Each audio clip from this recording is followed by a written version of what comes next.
Trump might not have been aware what is uttered from his mouth, but we will make sure that he bears consequences far beyond his words, far beyond the scope of what he can handle, even if he is ready to do so.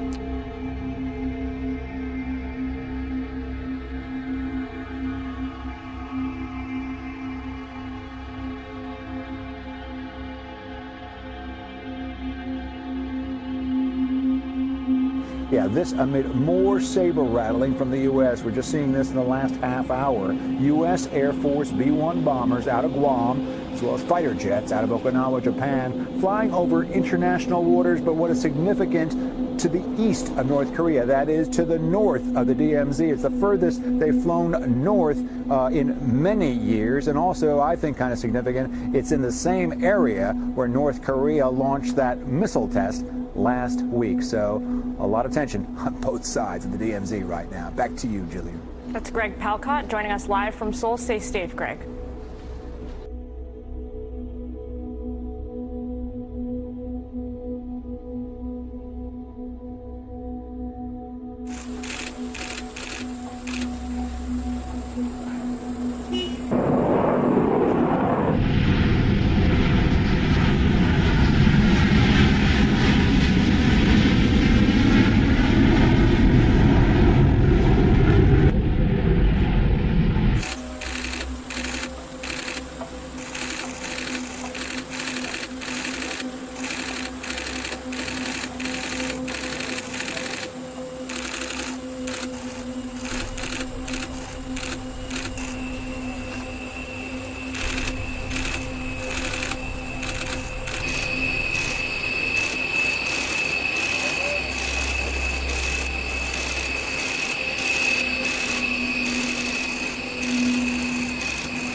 Fox News alert. We're waiting to hear from North Korea's foreign minister, who's set to address the UN General Assembly at any moment. This is an earthquake rocks the North Korean peninsula, sparking fears that the regime may have conducted another nuclear test. South Korea has said, however, this isn't the case.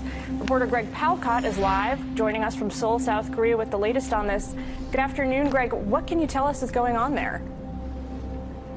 Hi, Jillian. First, we are watching for what could be a very fiery speech coming from the North Korean foreign minister. He could be speaking in the next hour or so at the UN General Assembly. Remember, this comes after President Trump's speech there, in which he promised to totally destroy North Korea if it threatened the U.S. and its allies, and then after Kim Jong-un, the leader of North Korea, calling President Trump mentally deranged. Also after, as you recall, a North Korean Foreign Minister Ri saying that North Korea could detonate an H-bomb over the Pacific Ocean. And yes, this also comes after a bit of a scare today on the Korean Peninsula. Late Saturday Korean time, there were reports of an earthquake in northeastern North Korea, not far from where the regime tests its nuclear devices. 3.5 on the Richter scale, shallow. Chinese authorities said it was related to an explosion. But then South Korea weighed in, United States weighed in, and they're saying it's a natural quake, but they're saying it might be a geological shift related to that nuclear test that occurred there earlier this month. Meanwhile, in Pyongyang, very well orchestrated mass rally today against the United States. 100,000 supposedly turned out. One of the speakers today supporting the North Korean leader and his calls to defend North Korea against the United States, saying, get ready for the final decisive battle. It also comes amid new signs on Saturday that China could fall into line and start enforcing the recent UN sanctions. Also, North Korea's foreign minister told countries at the UN General Assembly that the regime is not afraid of threats from the United States. Senior Foreign Affairs correspondent Greg Palcott is live in Seoul, South Korea, with more details on what's happening there. Good to see you, Greg. What's happening here, Kelly, and also what's happening in New York. Yeah, we expected some very strong words from that North Korean foreign minister, and guess what? We got it. Speaking before the august body of the UN General Assembly, there was a direct rebuke to President Trump and his calling Kim Jong-un a rocket man. Ri Yong-ho said that only made inevitable a visit by North Korean rockets to the mainland of the United States He went on to say that if innocent American lives are lost, then President Trump would be held totally responsible, asserting that he was the one on a suicide mission. Now, amid another orchestrated anti-U.S. rally in Pyongyang, the capital of North Korea, that foreign minister made the assertion that North Korea was only steps away from the completion of a nuclear force, including H-bombs and ICBMs, and that they would not stop in the face of what he called illegal sanctions.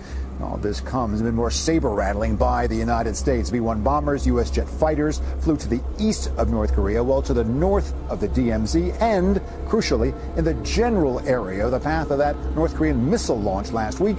The U.S. military spokesman saying that this shows the resolve of the United States, and it shows that it has many military options. Finally, yes, there was a bit of a nuke scare on the Korean peninsula today. Late Saturday, Korean time, there were reports of an earthquake in northeastern North Korea, not far from where the regime has its nuclear test site. Now, the initial report coming from China was that, in fact, it was triggered by an explosion. But South Korean officials and then U.S. officials weighed in, and they said it was naturally based, but it could be tied to geological shifts in the mountains there from that nuclear test by North Korea early this month. One final note back to that North Korean foreign minister address, the words, only upping the ante in the global spat between North Korea and the United States. Kelly, it is now back to President Trump. This shouldn't be handled now, but I'm going to handle it because we have to handle